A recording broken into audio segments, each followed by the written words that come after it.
Sebelum dilanjut videonya, jangan lupa like, comment, subscribe kajian Ahad Pagi sepanjang.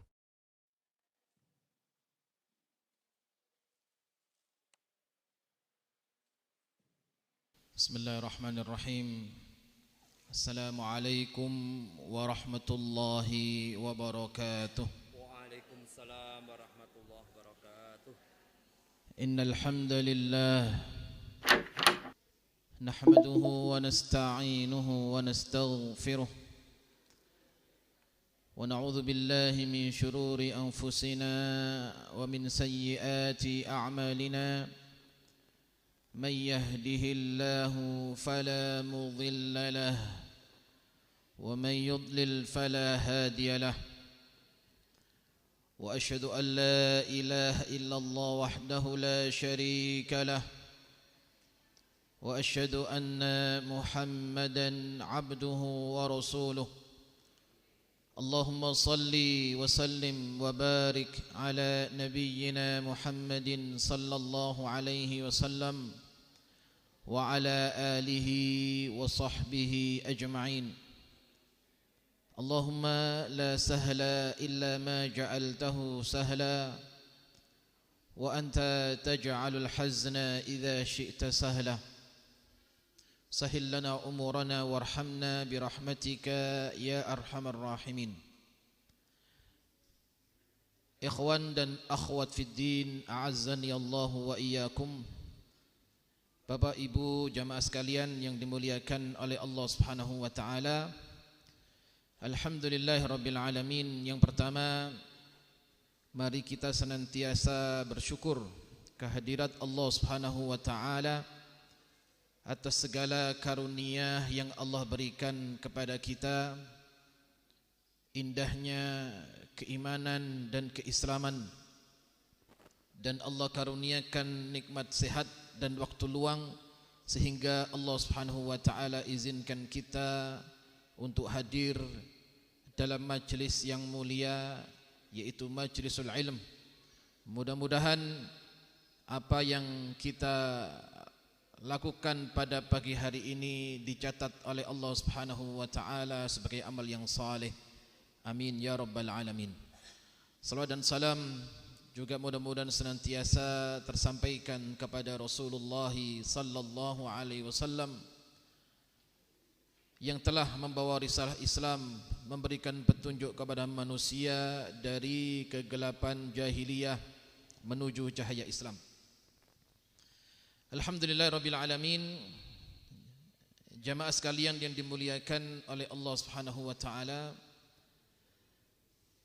sambil menikmati bubur yang disediakan, alhamdulillah insyaallah kita akan berbicara tentang keluarga. Tadi disampaikan oleh beliau, pembahasan tentang keluarga ini tidak akan habis. Juga di dalamnya bagaimana pendidikan terhadap anak-anak kita yang merupakan kader ataupun penerus cita-cita, harapan kedua orang tuanya secara khusus dan secara umum, bagaimana anak keturunan kita ini menjadi penerus risalah ataupun penerus dakwah yang dilakukan oleh Rasulullah sallallahu alaihi wasallam. Bagaimana anak didik kita ini benar-benar menjadi pribadi yang saleh untuk dirinya dan juga untuk masyarakat, dan lebih luas lagi untuk umat. Dan tentunya pendidikan yang terbaik tidak serta-merta kemudian kita mendidik dengan pola pendidikan yang asal dan semau kita.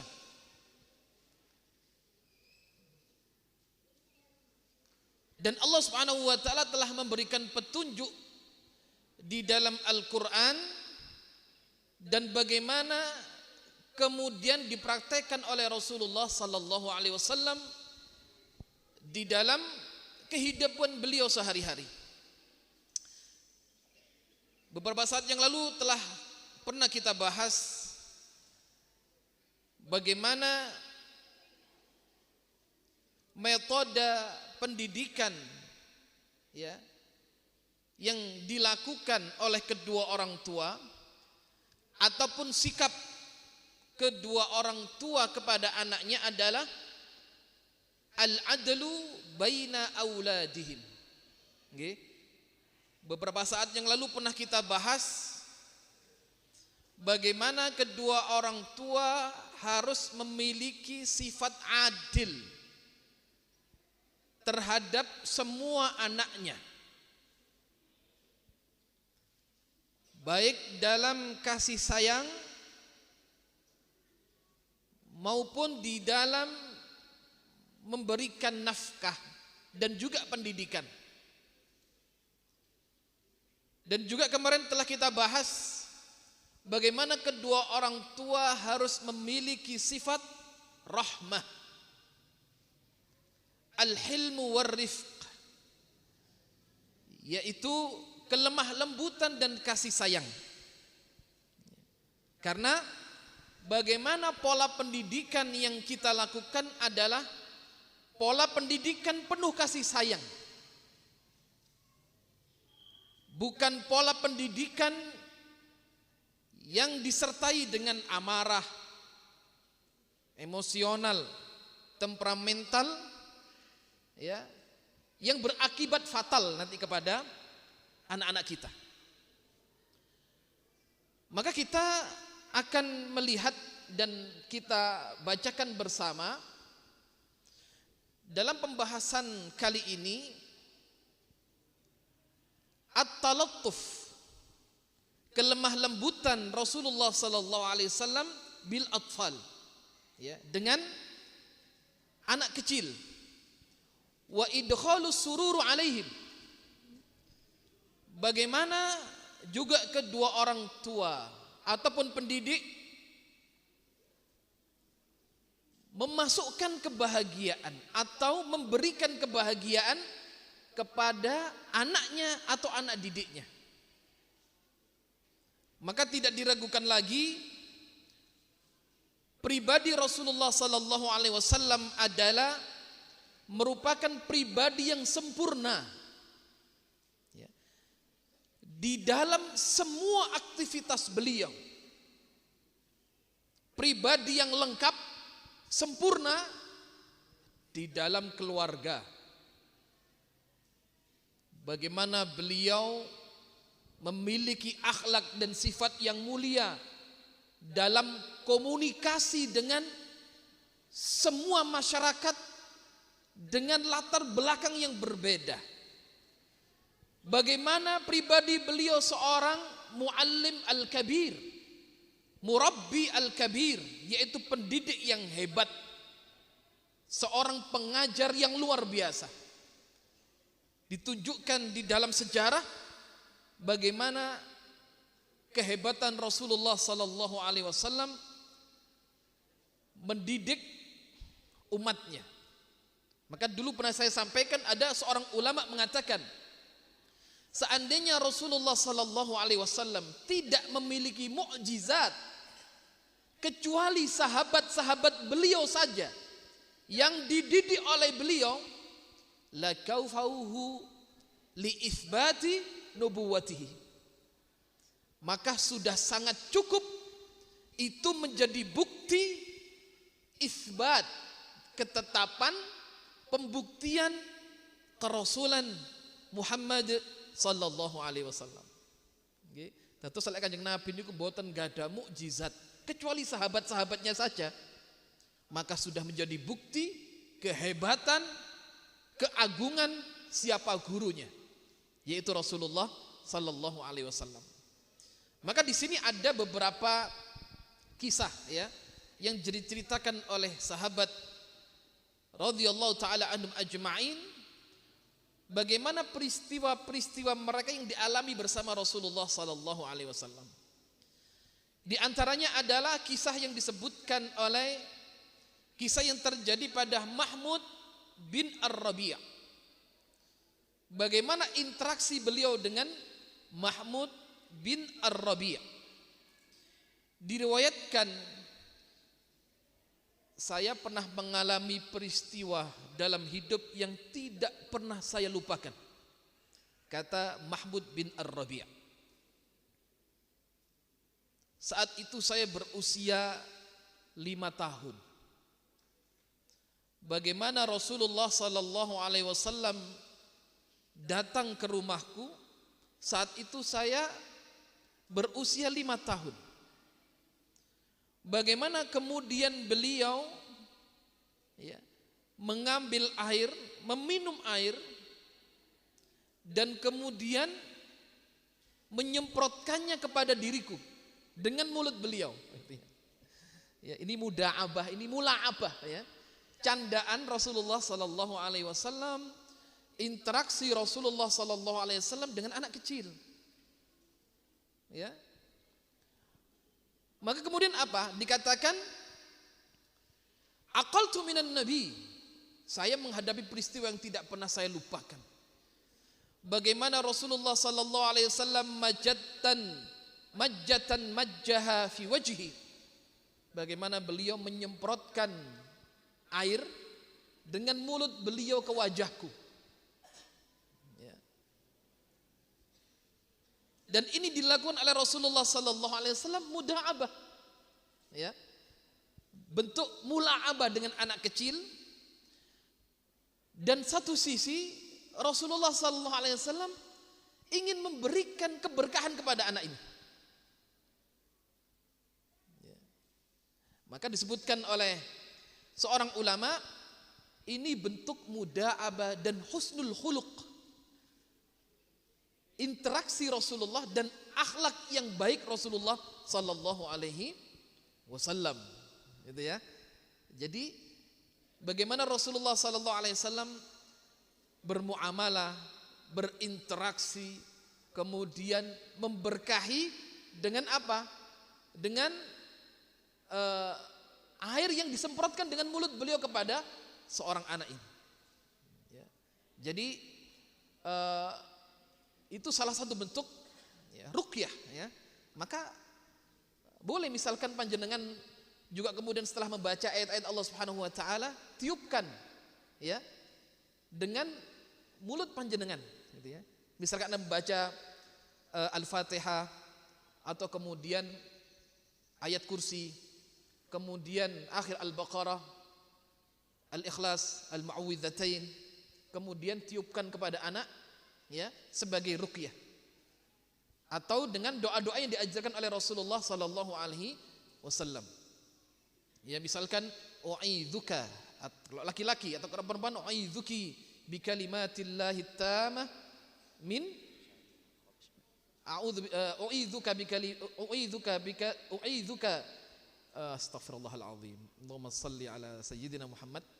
U'idzuka bikalimatillahi tammah min kulli syaitanin wa hammah wa min kulli ainin lammah. Itu ruqyah. Ya, aku perlindungkan engkau dengan kalimat-kalimat Allah yang sempurna. U'idzuka bikalimatillahi tammah. Dari apa? Min kulli syaitanin wa hammah. Dari apa? Gangguan-gangguan syaitan. Ya, dan pengikut-pengikutnya.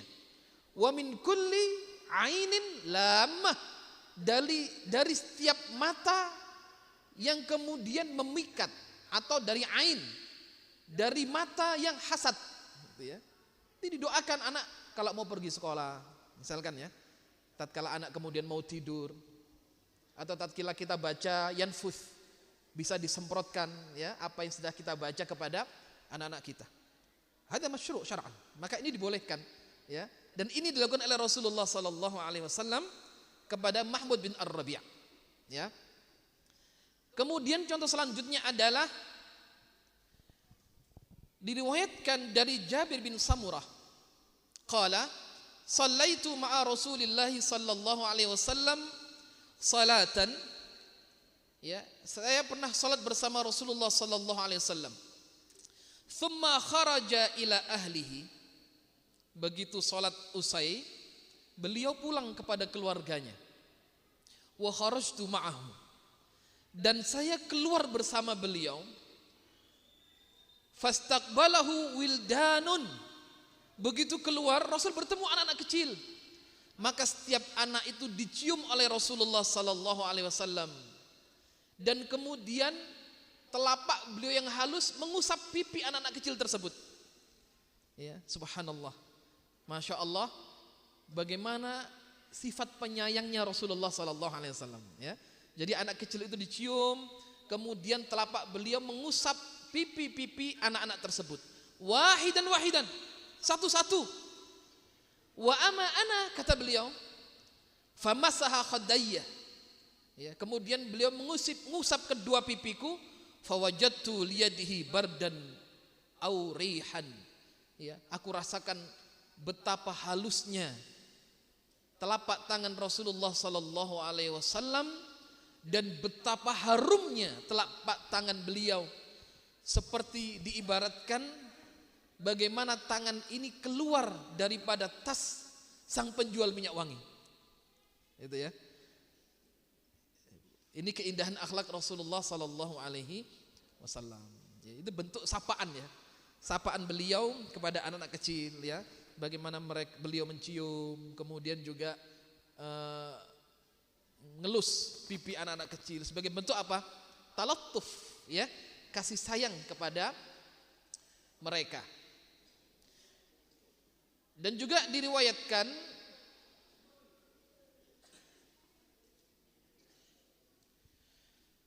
bagaimana dari Syaddad, ya, qala kharaja Nabi sallallahu alaihi wasallam. Suatu saat Rasulullah sallallahu alaihi wasallam keluar kepada manusia untuk salat bersama mereka dalam salat Isya, ya.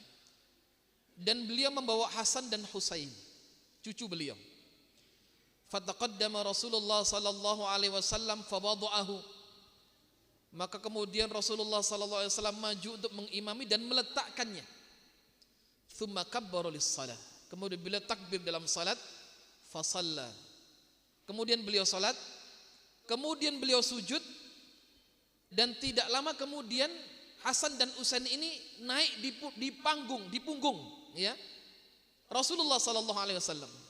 Qala fa rafa'tu ra'si fa idza as-sabi ala dhahri Rasulillah sallallahu alaihi wasallam, ya.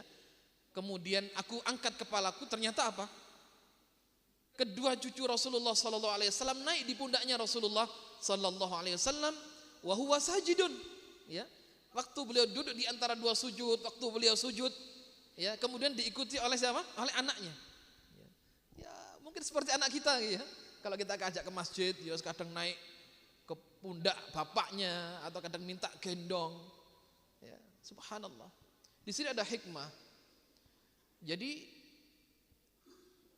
harapan dan cita-cita kita adalah bagaimana setiap anak ini melek, matanya terbuka, dia melihat aktivitas ibu bapaknya beribadah.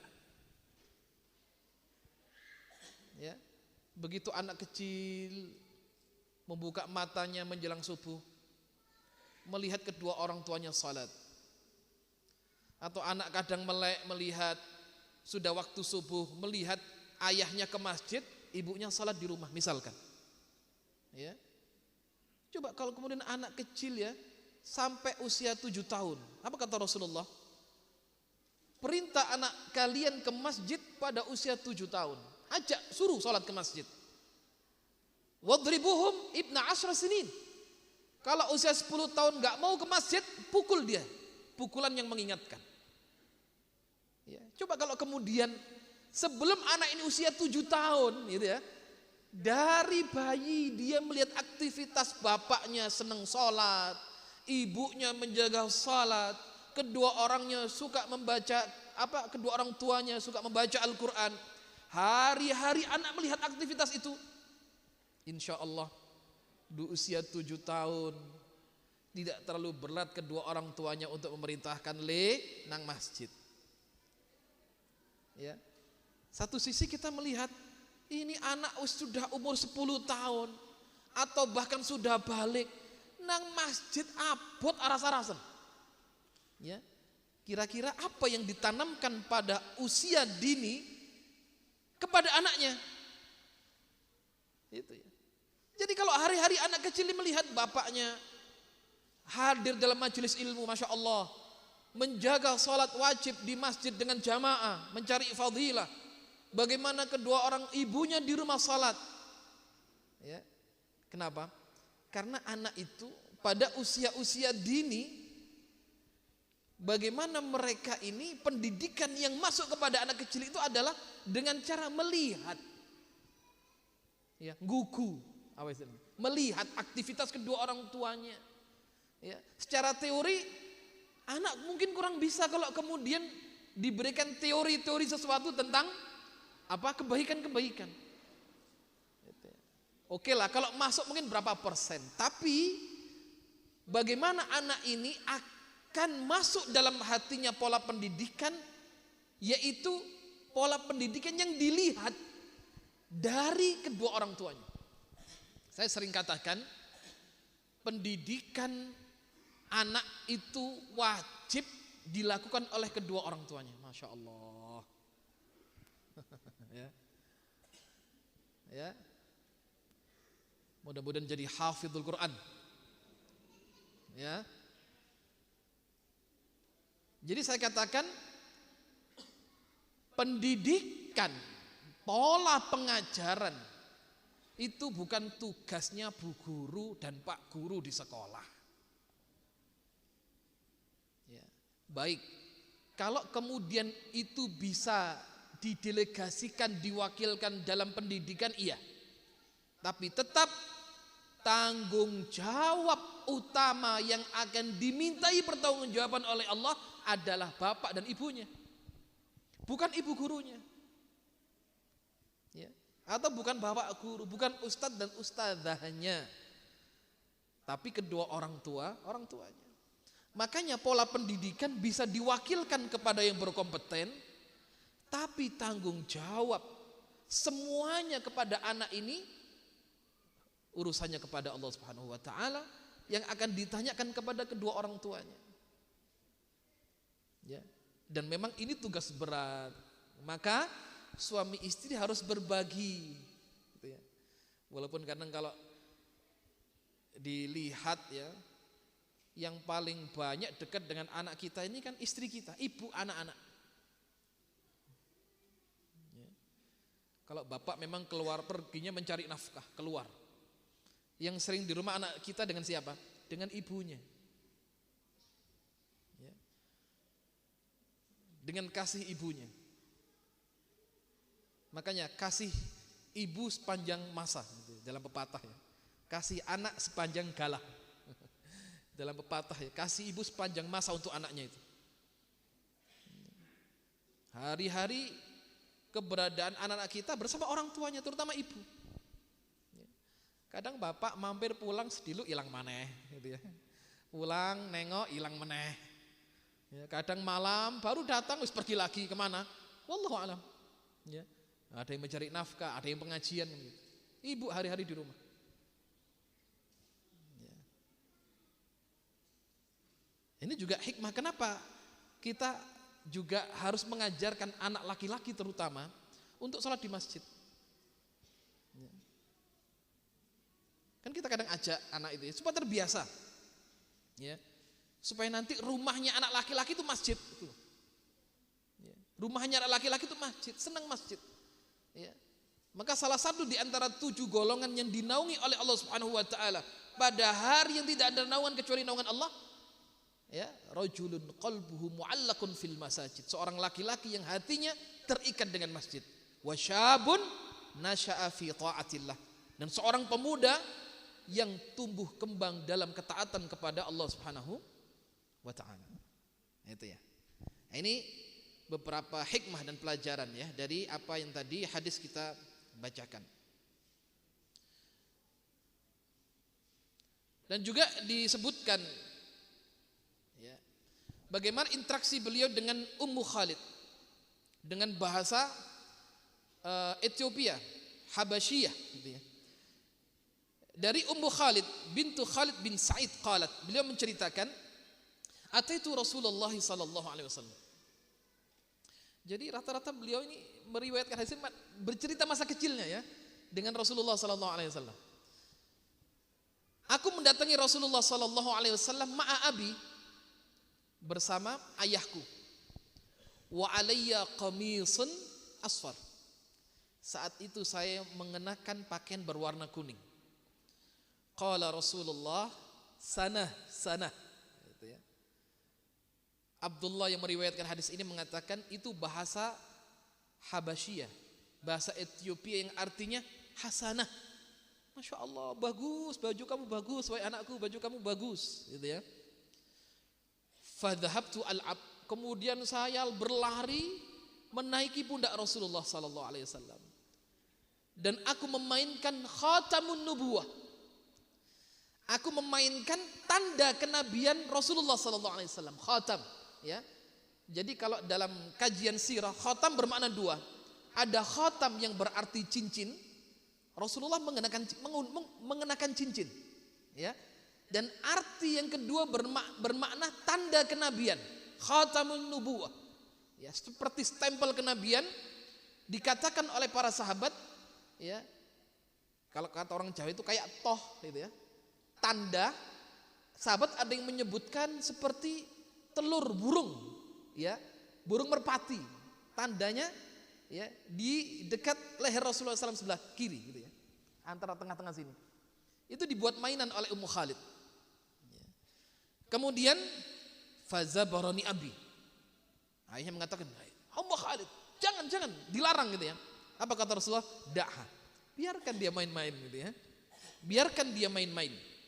Thumma qala abli wa akhliki, thumma abli wa akhliki. Mudah-mudahan baju kamu yang bagus ini awet kamu pakai. Mudah-mudahan baju ini barokah, ya. Dalam banyak riwayat Rasulullah sallallahu alaihi wasallam memberikan hadiah kepada Ummu Khalid ini baju gitu ya. Dan didoakan oleh Rasulullah sallallahu alaihi wasallam, mudah-mudahan baju ini tidak usang, mudah-mudahan baju ini awet.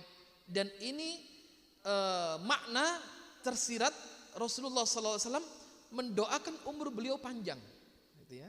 Dan akhirnya dengan izin Allah Subhanahu wa taala beliau memiliki usia yang cukup panjang dengan apa? Doa Rasulullah sallallahu alaihi wasallam, ya. Dan juga bagaimana kisah ya dari Aisyah radhiyallahu anha tatkala datang seorang perempuan dengan membawa kedua anaknya gitu ya. Perempuan ini meminta-minta datang kepada Aisyah, diberikan kepadanya 3 korma karena beliau tidak memiliki sesuatu gitu ya. Nah, 3 korma diberikan kepada satu perempuan dan 2 anaknya. Kemudian setelah diberikan, ya anaknya kelaparan kan, dia minta, ya ibu diberikan 1 korma. Yang 1 disimpan di sakunya sama ibunya, gitu ya. Karena korma 2 ini habis, dia minta milik ibunya. Korma lagi ya, dia tahu kalau disisakan untuk ibunya gitu. Dan korma ini kemudian dibagi 2 oleh ibunya untuk kedua anaknya. Aisyah radhiyallahu anha bingung, duh, baik banget hati ibu ini. Akhirnya menjadi pikiran beliau, luar biasa ibu ini ya. Akhirnya Rasul tidak lama datang. Kemudian Rasul mengatakan, kenapa engkau ya Aisyah? Seakan engkau berpikir sesuatu. Ya Rasulullah, sebelum panjenengan datang, ada seorang wanita dengan 2 anaknya meminta sesuatu kepadaku. Saya tidak punya sesuatu kecuali 3 korma. Saya berikan 3 korma ini kepada beliau. 1 untuk ibunya, 2 untuk anaknya. Kok tiba-tiba anaknya ini makan korma habis, dia kurang gitu ya. Dan menangis kepada ibunya, minta korma ibunya. Karena ibunya kasihan, korma ini kemudian dicuil jadi 2 untuk anaknya, dan ibunya tidak makan. Maka Rasulullah SAW bersabda, karena kasih ibu ini Allah rahmati kebaikan ibu tersebut. Ya. Dalam riwayat disebutkan, karena kebaikan ibu ini bertanggung jawab terhadap nafkah anaknya, maka kedua anaknya menjadi penghalang ibunya dari azab neraka jahanam. Gitu ya. Dan dalam banyak riwayat gitu ya, ada yang mengatakan 2 anak, siapa yang dikaruniai 2 anak perempuan. Dalam riwayat atau 3 anak perempuan, kemudian kedua orang tuanya sabar dalam mendidik, memberikan nafkah yang baik, pendidikan yang baik, tanggung jawab agama yang baik, sampai kemudian menikahkannya. Kelak pada hari kiamat 2 atau 3 anaknya ini akan menjadi penghalang kedua orang tuanya dari azab neraka jahanam. Nah, ini kabar gembira bagi anak yang panjenengan anaknya wedok kabeh, gitu ya. Kalau nggak ada anak 4 wedok kabeh, alhamdulillah, insyaallah punya nanti menantu laki-laki, gitu ya. Disyukuri saja. Ustadz, kalau gangsal, jangan berhenti sebelum laki-laki. Nah, gitu ya. Kadang ada yang sampai 7 wedok kabeh, aku ora mandek lek gak lanang. Nah, gitu ya. Akhirnya yang ke-8 laki-laki. Alhamdulillah, mandek gitu ya. Mandek, kesepakatan, tapi hamilnya bojoy. Ya. Nah itu. Dan juga dalam riwayat yang lain dikatakan, ya, Rasulullah SAW meringankan salat beliau idza sami'a buka as-sabi. Ini akhlak beliau, masya Allah ya. Beliau kalau salat, kalau mendengar tangisan bayi, salatnya diringankan. Ya. Baca ayat-ayat surat-surat pendek, gitu ya. Rahmatan li ummihi. Apa kata beliau? Sebagai rahmat untuk ibunya. Wa syafaqatan 'alaiha wa 'alaihi. Karena saya merasakan bagaimana kegusaran ibunya, gitu ya. Masya Allah. Sampai Rasul tahu, lho panjangnya ibu-ibu like bapak ya. Kadang bapak juga. Perasaan ibu kan luar biasa. Kadang kalau sholat anak nangis, ya, perasaan ibunya gusar. 1, ganggu wong sholat kan gitu ya. Yang kedua, anak iki apa kan gitu. Ibunya gusar gitu ya. Dan itu dirasakan oleh Rasulullah SAW. Maka beliau meringankan sholatnya. Untuk apa? Rahmatan li ummihi ya wa syafaqatan 'alaiha. Rahmat, kasih sayang untuk ibunya, dan saya tahu bagaimana perasaan ibunya. Ya, itu imam yang bagus seperti itu, gitu ya. Jangan wis pakai bayi nangis, imam baca rong halaman, tambah fokus gitu ya. Wis rong halaman wis buke gusar, bapake bingung ki anakku apa. Ya, karena bayi 1 nangis, di masjid ada 5 bayi nangis kabeh. Salatnya bubar wis. Ya. Nah, ini imam harus tahu ya. Imam yang cerdik, yang tahu itu harus mengetahui keadaan jamaah, gitu ya. Ya kadang lek jamaah wong sepuh-sepuh ya ayat-ayatnya sing standar lah. Ya, gitu ya. Ya kecuali lek misalkan di pondok kabeh hafid Quran kabeh ya sak juz monggo. Gitu ya. Baik. Dan kemudian juga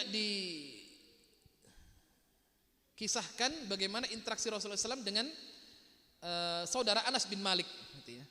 Jadi Anas menceritakan, kana Nabi sallallahu alaihi wasallam ahsanun nasi khuluqan. Beliau adalah seorang yang sangat indah akhlaknya. Wa kana li akhun, ini Anas bin Malik cerita ya. Beliau punya saudara yuqalu lahu Abu Umair. Dia punya saudara dikatakan disebut namanya Abu Umair. Tatkala beliau pada usia masih kecil gitu ya, beliau punya burung pipit yang dipelihara, ya, burung kecil yang dipelihara, hari-hari main dengan burungnya, ya, dilatih, kemudian burungnya berkicau, dia senang. Nah suatu saat burungnya mati, Abu Umar ini sedih, ini masih kecil gitu ya. Kemudian Rasul mengatakan, wahai Anas, kenapa Abu Umar ini sedih? Ya Rasulullah, dia ini punya burungnya mati. Rasul pun iba. Begitu Rasul datang, Rasul membesarkan hatinya. Dan perkataan apa? Ya Aba Umair, ma fa'alan nughair.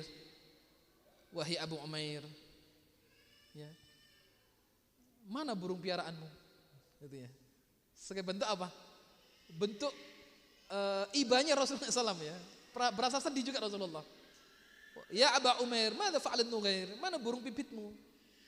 Mana burungmu yang kemarin engkau pelihara? Gitu ya.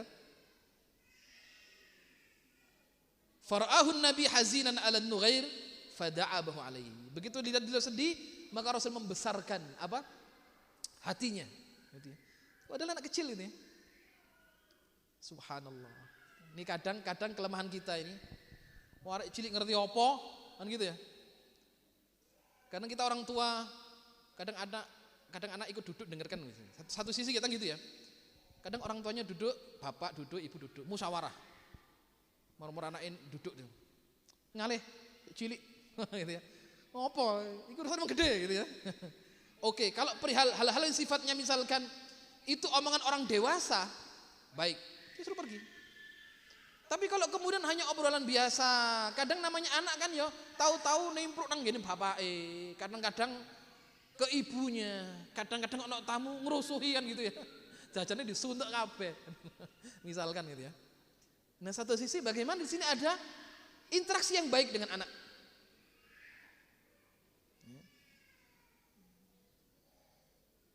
Jadi bukan dengan mengatakan awak mungkin cilik ngerti apa lele. Gitu ya. Karena kita gitu. Awak mungkin cilik ngerti apa. Subhanallah. Ini ada satu kisah ini ya, dari hadis ini. Bagaimana Nabi sampai minta izin anak kecil. Ya.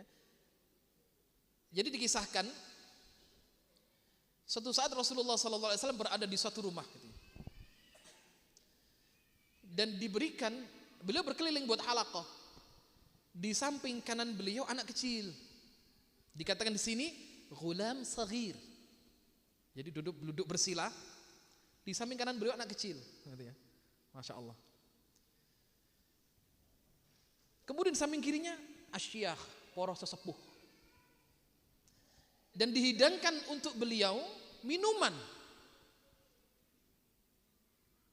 Setelah beliau minum, samping kanannya ada anak kecil. Maka Rasulullah SAW punya sifat, kebiasaan beliau selalu memulai kebaikan dari arah kanan. Beliau selalu memulai hal baik dari arah kanan. Termasuk tatkala nyemanggake untuk dahar yang paling kanan.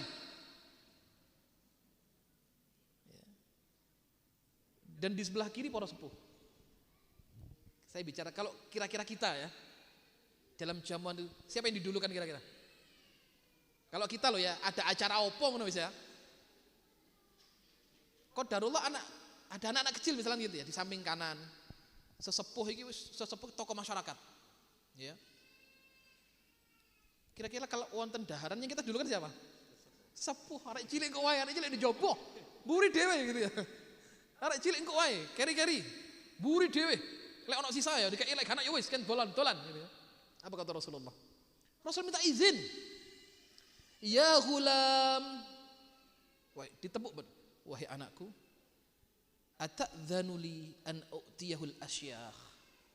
Apakah engkau izinkan aku untuk memberikan bekas minumku ini kepada para sesepuh? Gitu lah. Masya Allah itu akhlaknya Rasulullah SAW. Apa kata anak itu? Ma kuntu la autharu bi fadli minka ahadan. Ya Rasulullah, saya tidak akan pernah nyemanggaki orang lain untuk minum bekas dari bekasmu ya Rasulullah. Saya tidak izinkan. Dalam riwayat anak kecil ini Abdullah ibnu Abbas. Dalam riwayat. Wallahu a'lam. Ya. Apa kata Rasulullah? Fa'atahu iyahu. Gitu. Karena anak ini tidak mengizinkan, maka minuman diberikan kepada beliau. Dalam riwayat, apa kau izinkan aku berikan minum kepada mereka? Para sesepuh. Faqala al-gulam, la wallahi ya Rasulullah, la uthiru binasibati minka ahad. Bagaimana mungkin bekas minummu saya berikan kepada orang lain? Tidak, saya tidak izinkan. Ya, maka kemudian diminum oleh beliau. Ini amanah, Masya Allah. Misalkan kalau anak panjenengan dapat fitrah, tutuk Pak Dene, tutuk Bu Dene, Mi titip, Bu titip duit Kita jenengan katut kayak blonjo mboten. Ya, itu remeh loh kadang itu ya. Tapi itu kan hak anak. Ini bab adab, ini kan tidak wajib toh. Lo misalkan kita ya, misalkan Rasulullah memberikan kepada orang dewasa, Rasul juga nggak dosa. Wong orang tua itu kan yo semangat dhisik daripada anak kecil. Itu kan sunnah saja. Dan kalaupun kita seperti itu, misalkan anak kecil selingkuh ayawan buri untuk kita juga nggak dosa. Dan itu bentuk ikram. Tapi di sini kehati-hatian Rasulullah Sallallahu Alaihi Wasallam, anak juga punya hak atas orang tuanya. Ya. Oleh fitrah, keliling rioyo hari raya itu nang budi ini dulure akeh ngumpul 1.000 misalkan. Le titipna ibu timbang entek duite. Anaknya percaya nang ibu, kadang harus nggak percaya, moh kok ge blonjo. Gitu ya. Kadang ada yang percaya, ibu titip duit, golek ngumpul akeh, tak tumbas mainan misalkan. Kita niku jenengan simpen apa mlebu dompet jenengan. Kadang yo katut, engko yo tak ganti kok usap misalnya. Ya, ini hak anak. Sampai seperti itu loh ya kehati-hatian Rasulullah Sallallahu Alaihi Wasallam. Ya, kenapa? Karena hak anak ini punya hak atas kedua orang tuanya. Ya. Nah, hak yang harus diberikan itu diantaranya adalah hak nafkah. Ya. Bagaimana anak kecil kan kita nafkahi, minta uang kalau kita punya, alhamdulillah kita beri. Sekolah yang nyarikan biaya ya, orang tuanya kan gitu. Minta baju ya ngadong ngasih orang tuanya. Sampai kapan? Sampai anak itu balik. Kalau sudah balik, lepas tanggung jawab orang tuanya untuk memberikan. Usia berapa kira-kira anak balik itu? Bisa pinten? Piro? 15. Ono sing maju arek saiki. Ya. Ada anak SMP balik. Mulai mesake lek arek SMP kok golek duit dhewe kan mesake ya. Ya. Tapi kan kadang masih dikasih sama orang tua sampai SMA paling tidak, wong kuliah sik dibiayai. Ya, kecuali Mahat Ali. Mahat Ali iki wis dipola pesantren wis. Ya, Masya Allah gitu.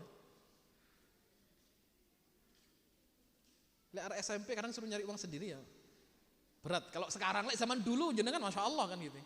Makanya orang lebih zaman dulu lebih tahan banting daripada anak-anak sekarang. Ya, masa jenengan dulu masih kecil kan SD wis kon golek kayu bakar. Leres mboten? Iya. Wis dilatih ngarit. Dilatih gorek napa? Golek rumput. Dijak nang sawah. Disuruh dodolan. Masih kecil SD itu kok kon dodolan nang pasar. Leres mboten? Ini pola pendidikan yang hilang. Ya. Nah, anak sekarang dikit-dikit gitu. Anak kecil kan 2000 enggak mau.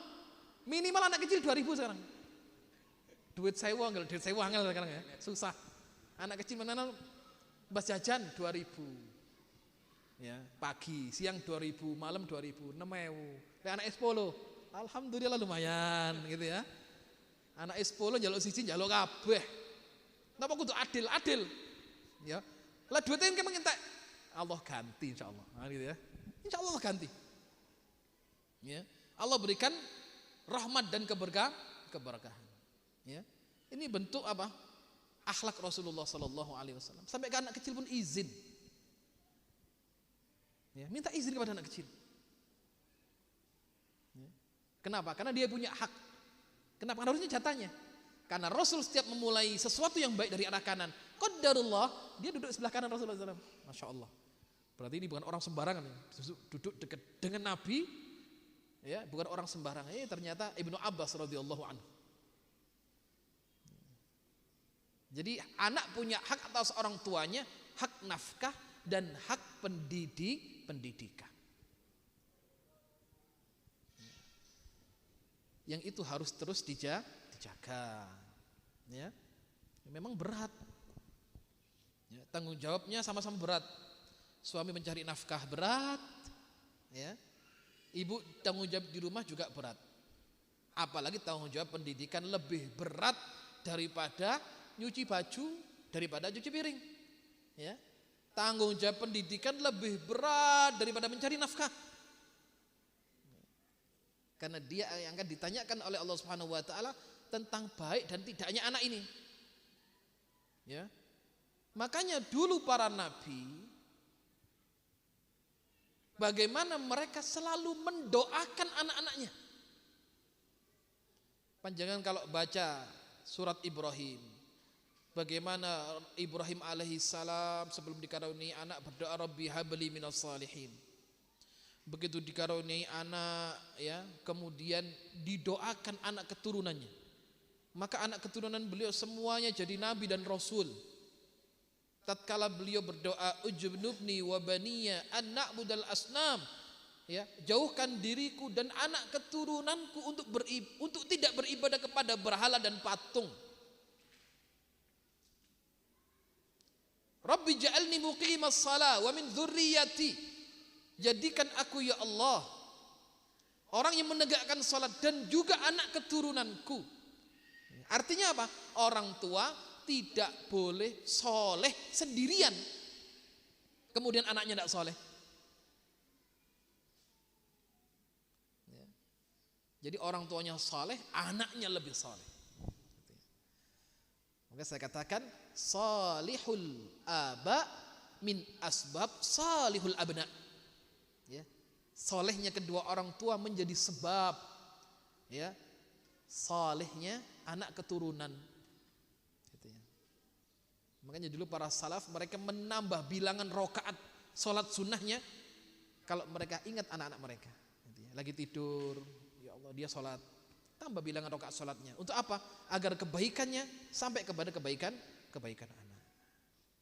Lalu ada pertanyaan Ustaz, tapi ada orang tuanya masya Allah, wah anaknya berkeleh gak karu-karuan. Ya, itu pun juga ujian kan gitu ya. Juga ujian. Bagaimana Nuh juga diuji oleh anaknya kan gitu. Ya. Tatkala Nuh memanggil anaknya, ya bunayyarkam ma'ana wa la takum ma'al kafirin. Qala sa'awi ila jabalin ya'simuni minal ma'. Anaknya kan enggak mau dipanggil. Kesini kamu sama bapak, jangan bersama orang-orang kafir. Ditolak oleh anaknya. Enggak, saya tak naik gunung yang tinggi aja yang bisa menjaga saya dari air bah yang besar ini. Apa kata ayahnya? Qala la 'asimal yawm min amrillah. Tidak ada pertolongan kecuali pertolongan Allah ya anak. Ya, kemudian ditenggelamkan oleh Allah Subhanahu wa taala. Dan itu ujian untuk orang tuanya. Ya. Banyak kisah orang tuanya baik diuji oleh anaknya. Semuanya ujian dari Allah Subhanahu wa taala, ya. Tapi yang terpenting adalah tidak pernah lepas daripada ikhtiar untuk mendidik, ikhtiar untuk mendoakan anak-anak tersebut agar menjadi pribadi-pribadi yang saleh dan baik.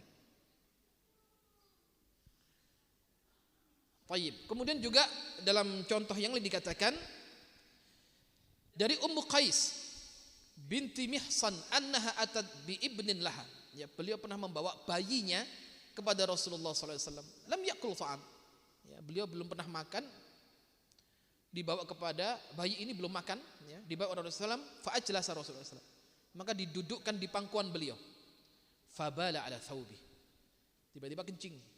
Ya, kencing di baju beliau. Fada'a bima'in fanadhahu wa lam yaghsilu. Kemudian beliau cukup memercikkan saja dan tidak mencucinya. Ya. Jadi artinya beliau sangat penyayang sekali dengan anak kecil. Gitu ya. Beliau kadang juga tidak tanggung-tanggung untuk bisa berinteraksi. Ya. Itulah gambaran bagaimana akhlak dalam Islam. Ya. Mungkin yang mengagetkan dunia peristiwa terbaru. Ya. Anda mungkin mengikuti kabar peristiwa kejahatan senjata di Gaza itu kan ya. Dengan apa? Tukar tawanan itu Masya Allah. Sampai ada orang yang ditawan ngirim surat cinta kepada yang menawan. Saking senengnya. Bagaimana anaknya diperlakukan seperti ratu di Gaza. Ya. Itu Islam. Maka Islam kalau berkuasa Tidak pernah kemudian membuat onar, kemudian menyakiti kelompok lain, tidak pernah. Islam itu rahmah. Ya. Berapa banyak tawanan itu, ya, dari orang-orang Israel yang ditawan, semuanya merasakan cintanya kepada pejuang Hamas. Diperlakukan dengan sebaik-baiknya. Makanan mereka dikasih makanan yang mereka suka. Ya. Bagaimana muamalah mereka yang baik, mereka tidak disentuh pun tidak, apalagi disakiti. Itu yang diajarkan oleh Rasulullah Sallallahu Alaihi Wasallam. Ya, berbeda dengan berbanding terbalik dengan tawanan Muslim yang ditawan oleh mereka. Ya, maka dalam sejarah Islam kalau berkuasa memberikan rahmat kepada seluruh alam. Ya, memberikan rahmat kepada seluruh alam. Karena Islam ini agama damai, agama rahmah. Ya, tapi kalau kemudian Islam ini diganggu, maka diizinkan untuk membela, itu ya. Wong hewan saja diberi sesuatu untuk membela dirinya. Kalau hewan itu disakiti, apalagi ini agama, kan gitu ya. Allah syariatkan jihad. Kalau apa? Kalau dia dizalimi, udzina lil ladzina yuqataluna bi annahum zulimu. Ya. Kita lihat Rasulullah SAW sangat penyayang, tapi beliau marah di medan jihad. Ya. Jadi Kanjeng Nabi itu proporsional. Ya. Di medan jihad beliau murka betul dan marah. Dalam jihad itu sampai sombong pun yang dilarang jadi boleh di dalam jihad. Bohong yang dilarang boleh dalam medan jihad. Jujur saya nggak boleh, jujur amat nggak boleh. Atau ngapunten, jenengan kalau tembak ngapunten, nggak boleh. Ya. Atau ada pasukan 2 hari nggak makan, ketemu pasukan musuh, ketok lemes, nggak boleh. Tunjukkan Anda seperti makan 2 piring, walaupun lapar gitu. Untuk apa? Supaya musuh takut. Kewalak wong iki. Itu. Rasulullah punya sifat marah beliau. Beliau punya sifat penyayang. Kapan beliau marah? Kalau kemudian aturan-aturan Allah dilanggar, beliau marah. Ya. Ditunjukkan oleh wajah beliau ketidaksukaan. Kalau apa? Kalau perintah Allah dilanggar. Ya, larangan-larangan Allah diterjang, beliau marah. Dalam riwayat dikatakan sahabat bertanya, bagaimana akhlak Rasulullah? Beliau adalah seorang yang banyak bersedih. Ya, dalam riwayat yang dikatakan bagaimana Rasulullah, beliau adalah seseorang yang sangat sumringah, murah senyum. Seakan-akan kontradiktif, padahal tidak. Ya, dalam satu riwayat Rasul adalah seorang laki-laki yang banyak bersedih. Namun kesedihan beliau bukan urusan dunia. Kesedihan beliau memikirkan umatnya. Ya, bagaimana keselamatan umatnya. Beliau memikirkan bagaimana nanti hari kiamat. Ya. Dalam riwayat disebutkan Rasulullah itu beruban karena memikirkan hari akhirat. Beliau mengatakan syayyabatni hudun wa akhwatuha. Saya dibuat beruban ini ya. Dalam riwayat 13 helai dalam rambut dan janggut beliau, uban beliau. Beliau mengatakan saya beruban karena surat Hud dan kawan-kawannya. Syayyabatni idza syamsu kuwirat. Saya beruban karena surat At-Takwir. Ini kesedihan Rasulullah SAW. Beliau gak sedih urusan dunia. Dalam riwayat beliau seseorang yang paling banyak senyumnya. Wajahnya sumringah, ceria terus beliau itu ya. Tolakutul wajah. Makanya tidak ada seorang yang bertemu Nabi pasti jatuh cinta. Nabi belum bicara. Ya, tidak ada orang yang bertemu dengan Rasulullah SAW pasti langsung senang dan jatuh cinta. Apalagi mendengar beliau bicara dengan kesantunan yang luar biasa. Allah karuniakan jawami'ul kalim, ya, kedahsyatan mukjizat dalam bicara. Bagaimana orang tidak suka? Ya. Jadi pribadi yang sempurna ya, gambaran Rasulullah SAW. Bagaimana beliau pada keluarganya lembut, ya, gitu ya, kayak pejuang-pejuang mujahidin, masya Allah ya. Lek ketemu musuh galak banget sama tawanan, masya Allah, anak kecil disayang betul. Nyentuh aja enggak berani. Ya. Itulah Islam gitu gambarannya gitu ya. Mana ada yang dibunuh rakyat sipil? Enggak ada. Yang dibunuh murni pejuang. Ya, maka Islam kalau jihad kan enggak boleh menghancurkan rumah ibadah. Tidak boleh membakar pepohonan yang ada. Tidak boleh membunuh anak-anak, tidak boleh membunuh wanita. Gitu ya. Itu ajaran yang diajarkan di dalam Islam. Dan itu digambarkan dalam siapa karakter dan akhlak Rasulullah sallallahu alaihi wasallam. Dan tentunya kisah-kisah demikian sangat banyak sekali diriwayatkan oleh para sahabat radhiyallahu anhum ajma'in tentang bagaimana keindahan ya kasih sayang kelemah lembutan Rasulullah sallallahu alaihi wasallam dalam muamalah interaksi dengan anak gitu ya. Ini bukan anak kandung beliau ya. Juga anak-anak kecil yang lain gitu ya. Juga bahkan bagaimana dengan anak-anak beliau tatkala beliau pun juga pernah menangis ya. Tatkala ada seorang anak putri beliau pernah menyampaikan salam kepada Rasulullah untuk beliau datang waktu anaknya sakaratul maut ya. Waktu cucu beliau sakaratul maut. Jadi putri Rasulullah SAW punya anaknya sakit. Beliau mengirimkan kabar kepada Rasulullah SAW untuk datang melihat. Dan Rasul mengirimkan sahabatnya, sampaikan salamku kepadanya. Hanya itu saja. Tapi karena anak ini kondisinya semakin hari semakin tidak membaik dan terus memburuk, akhirnya kemudian waktu sakarat Rasul dipanggil lagi dan diharapkan putrinya, kata putrinya, harapan kami Anda datang wahai Rasulullah SAW. Beliau datang, ya. Sampai kemudian anak itu meninggal dipangku oleh Rasulullah SAW dan beliau menangis. Menetes air mata beliau. Dan para sahabat bertanya, ini air mata apa ya Rasulullah? Kenapa Anda menangis? Karena taunya sahabat saat itu menangis ini termasuk meratap. Ya, dikhawatirkan itu ratapan. Dan Rasul melarang seseorang untuk meratap tatkala ditinggal mati orang yang dicintainya. Namanya niyahah. Makanya orang dulu gambaran niyahahnya itu meratapnya itu apa? Dengan menampar-nampar pipi dan merobek-robek baju. Itu meratap tidak boleh. Nah sahabat bertanya, air mata apa ini ya Rasulullah? Ini air mata rahmah. Ya, ini air mata kasih sayang. Ini air mata apa? Kasih sayang kepada seorang anak kecil yang sedang meninggal. Kasih sayang kepada manusia. Jadi menangis boleh, yang tidak boleh meratap. Ya. Makanya Imam Ibnul Qayyim membagi tangisan ada 10. Di antaranya tangisan yang menipu. Nah, itu terjadi dulu. Misalkan gini, ada jenazah, mungkin dikenal kelakuannya tidak baik sama masyarakat. Maka banyak orang yang mensyukurinya dengan kematiannya. Moder rasakno misalkan ya. Karena tidak punya pendukung, dia menyewa wanita-wanita. Karena wanita kan gampang nangis. Bisa membuat sinetron gitu ya. Dikumpulkan 10 wanita. Mbak mriki. Niki garwa kula kan sing nangis sih. Jenengan tak sewa nangis saya. Wong siji tak 10 juta. Misalkan ini contoh. Wong siji 10. Wong 10 wis 100 juta. Misalkan. Lek kakean wis wong 1 juta. Apa tugasku? Engko cedek jenazah pura-pura nangis. Untuk apa?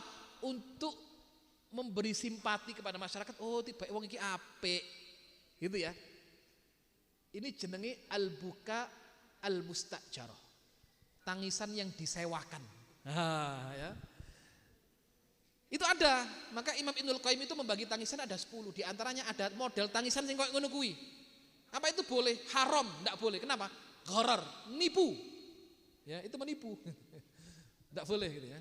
Jadi dibayar supaya dia bisa nangis. Perempuan kan gampang nangisnya. Lek golek sing lanang rada angel kok nangis.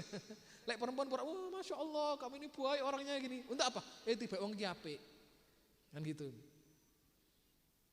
Walaupun saksi-saksi yang lain kan antum syuhada Allah fil ard kan manusia kan gitu. Dan susah manusia untuk dibohongi. Misalkan ada jenazah gitu. Atau misalkan atau tokoh masyarakat mengatakan jenazah saksi akan nggih jamaat yang niki sae napa sae. Lek ngomong saya napa saya jawabannya ya gitu saya. Ya kadang jamaah saksikan orang ini baik apa buruk, baik. Ya.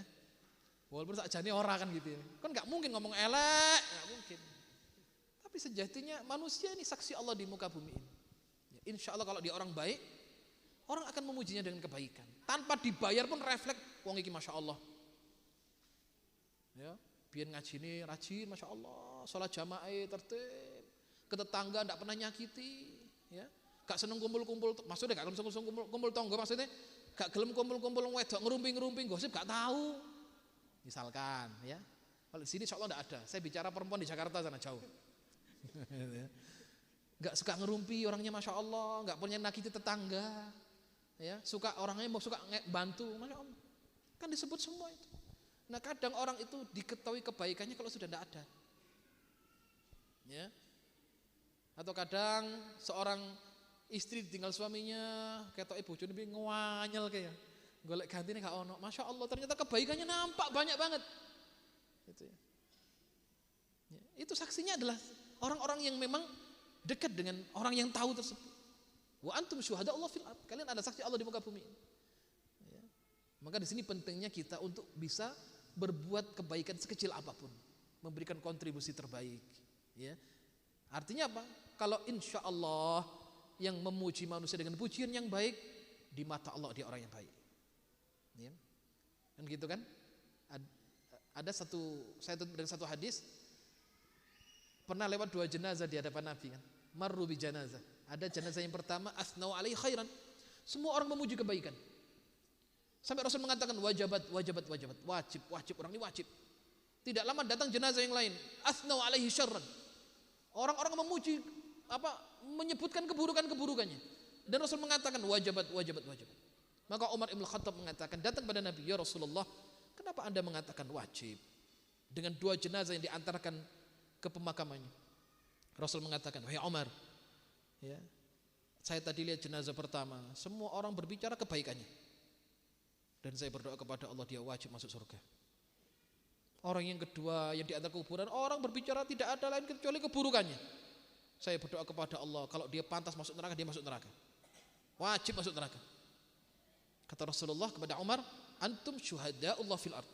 Kalian adalah saksi-saksi Allah di muka bumi ini. Gitu ya. Nah, mudah-mudahan dari beberapa kisah dan hadis yang tadi kita bacakan bisa menambah ilmu kita tentang bagaimana kedua orang tua ataupun pendidik harus wajib memiliki sifat kasih sayang, ya, harus memiliki sifat kelemah lembutan, al-hilm wa rifq, rahmah kepada anak kecil. Ya, baik nanti itu kita ketemu mungkin anak kita atau anak didik kita atau anak tetangga kita, ya, sampaikan ataupun muamalah interaksi dengan apa yang pernah dilakukan oleh Rasulullah sallallahu alaihi wasallam. Mudah-mudahan yang sedikit ini bisa memberikan manfaat untuk kita semua, dan mudah-mudahan Allah Subhanahu wa taala senantiasa menjadikan kita semua hamba-hamba yang istiqamah di atas jalan Allah Subhanahu wa taala, dan mudah-mudahan Allah Subhanahu wa taala menjadikan keluarga kita semua keluarga yang sakinah, mawaddah warahmah, dan mudah-mudahan juga kalau kita dikumpulkan di Firdaus al-A'la bersama keluarga kita, bersama para nabiyyin wasiddiqin wasyuhada'i wassalihin wa hasuna ulaika rafiqa.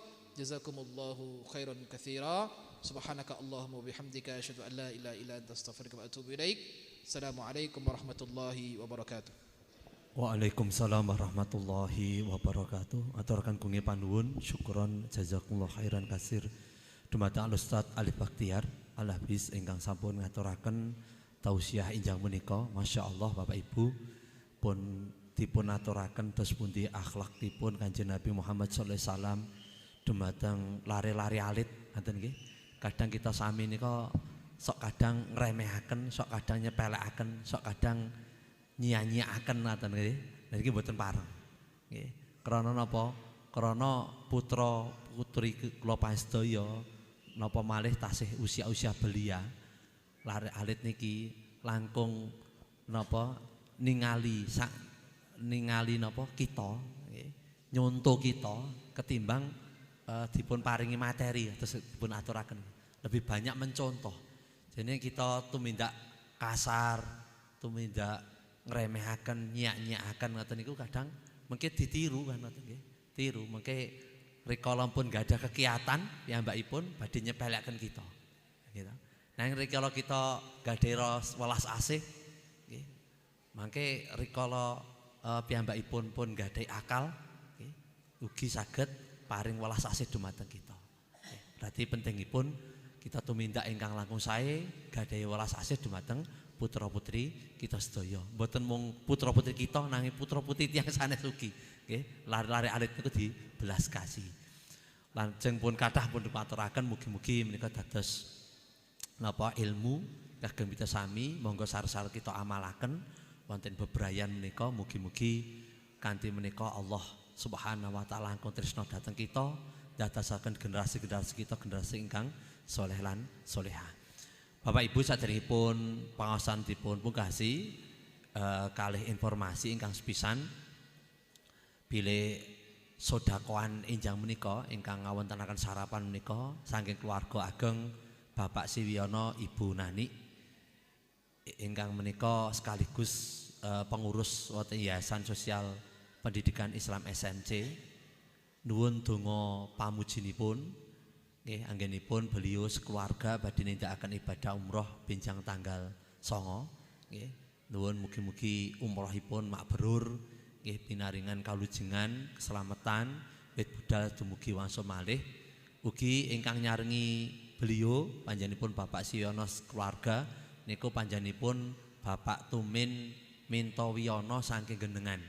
Nggih ugi nyuwun donga pangestunipun mugi-mugi lampahipun tindakaken ibadah umroh tansah pinaringan ridhonipun Allah Subhanahu wa taala.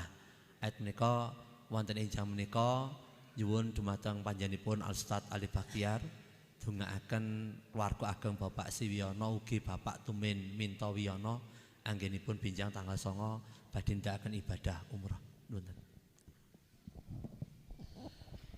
أعوذ بالله من الشيطان الرجيم بسم الله الرحمن الرحيم حمدا يوافي نعمه ويكافئ مزيده يا ربنا لك الحمد كما ينبغي لجلال وجهك الكريم ولعظيم سلطانك اللهم صل وسلم وبارك على نبينا محمد صلى الله عليه وسلم وعلى آله وصحبه أجمعين اللهم اغفر لنا ذنوبنا وارحمنا وأنت خير الراحمين اللهم اغفر لنا ذنوبنا وارحمنا وأنت خير الراحمين اللهم اغفر لنا ذنوبنا وارحمنا وأنت خير الراحمين اللهم حبب إلينا الإيمان وزينه في قلوبنا وكره إلينا الكفر والفسوق والعصيان وجعلنا من الراشدين اللهم اغفر لنا ولوالدينا وارحمهم كما ربونا صغارا اللهم اغفر لنا ولوالدينا وارحمهم كما ربونا صغارا اللهم انصر من نصر الدين واخذل من خذل المسلمين اللهم أعز الإسلام والمسلمين وأذل الشرك والمشركين ودمر أعداءك أعداء الدين يا ذا الجلال والإكرام اللهم إنا نسألك الهدى والتقى والعفاف والغنى اللهم اكفنا بحلالك عن حرامك وأغننا بفضلك عمن سواك اللهم إنا ظلمنا أنفسنا ظلما كثيرا ولا يغفر الذنوب إلا أنت فاغفر لنا مغفرة من عندك وارحمنا إنك أنت الغفور الرحيم اللهم ارزقنا زيارة الحرمين الشريفين قريبا يا الله. Ya Allah, karuniakanlah kepada kami untuk bisa ziarah ke Masjidil Haram, Masjid Nabawi dan Masjidil Aqsa qariban dalam waktu yang dekat ya Allah. Allahumma ja'al umratahum umrah makbulah ya Allah. Jadikanlah umrah beliau yang insyaallah tanggal 9 berangkat dari jamaah kajian Ahad pagi diberikan umrah yang makbulah. Allahumma ya Allah, berkahilah perjalanan, kemudian ya Allah berikanlah keselamatan, kelancaran ibadah dan kembalikanlah ke negerinya dalam keadaan selamat. Ya Allah ya Rabbi, Allahumma ja'alna min ahlil Qur'an alladzina hum ahluka wa khasatuk. Rabbana atina fid dunya hasanah wa fil akhirati hasanah wa qina adzaban nar. Subhana rabbika rabbil izzati amma yasifun wa salamun alal mursalin walhamdulillahi rabbil alamin. Aturken kangge panuwun sepisan malih dumateng Ustaz Alif ingkang sampun paring donga pamuji dumateng sedherek kita ingkang badhe ndakaken umrah. Dinten menika kita ndongaaken benjang mbok bila enten kesempatan saged nganter nggih. Mugi-mugi kanthi menika benjang ugi nggih. Mbuh kapan menika kita mboten mangertosi mugi enggal mawon ingkang dipun dongaaken Ustaz Alif menika kita ugi badhe dipun dongaaken lan dipun anter tindak umrah. Allahumma amin. Nggih. Ingkang salajengipun bibar kajian menika mangke perwakilan saking koordinator SMC lan Ahad Pagi badhe tuwi sederek jamaah Ahad Pagi enten panjang Bapak Gino lan Adik Royan ingkang qadarullah menika ngalami kecelakaan lan alhamdulillah pun dipun beto mantuk anate mugi kita dongaaken sareng-sareng mugi sehat. Ingkang pungkasan Bapak Ibu, insyaallah donasi kagem sederek kita wonten Al-Aqsa Palestina nika mboten enten rampunge ugi. Karena niki peperangan mulai malih kanut ini rikala wingi pun gencatan senjata nika dipurung bamber malih sederek kita wonten ing Palestina. Itu menika panjenengan ingkang badhe paring pambiyantu arupi donasi arta saged dititipaken panitia. Ugi mangke kita saluraken lewat amal cinta Al-Aqsa. Kalau wingi pun ngempal 27 juta langkung pinten ngoten nggih saking jam akad pagi sepanjang. Tahun kalau wingi nggih pun 30-an juta, tahun kalau semanten nggih. Niki mboten enten rampunge. Kita wujud syukur kita Allah paring nikmat dhateng kita katenteman menika kedah mikiraken sederek kita. Nggih.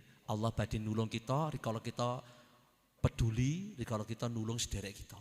Et menika monggo dipun kempalaken malih, dicelengi malih khusus kagem sederek kita Palestina.